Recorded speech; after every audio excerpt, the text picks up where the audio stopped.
Words are even more feeble on this Memorial Day, for the sight before us is that of a strong and good nation that stands in silence and remembers those who were loved and who, in return, loved their countrymen enough to die for them. The willingness of some to give their lives so that others might live never fails to evoke in us a sense of wonder and mystery. And if words cannot repay the debt we owe these men, surely with our actions, we must strive to keep faith with them and with a vision that led them to battle and a final sacrifice. Our first obligation to them and ourselves is plain enough. The United States and the freedom for which it stands, the freedom for which they died, must endure and prosper.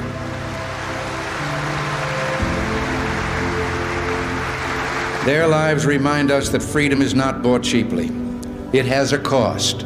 It imposes a burden. And just as they whom we commemorate were willing to sacrifice, so too must we.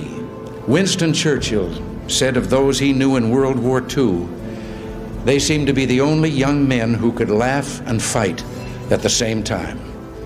A great general in that war called them our secret weapon, just the best darn kids in the world.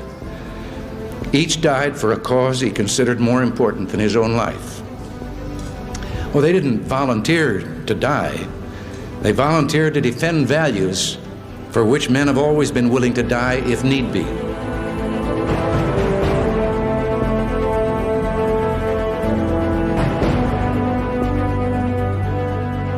And how they must have wished, in all the ugliness that war brings, that no other generation of young men to follow would have to undergo that same experience.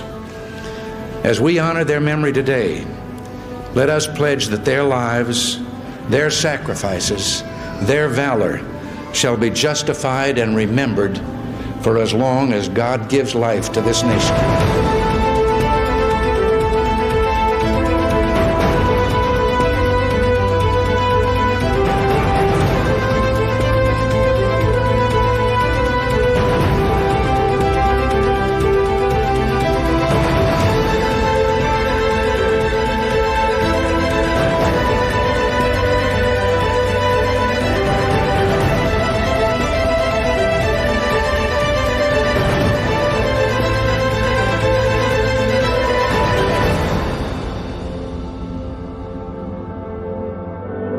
Earlier today, with the music that we have heard and that of our national anthem, I can't claim to know the words of all the national anthems in the world, but I don't know of any other that ends with a question and a challenge as ours does.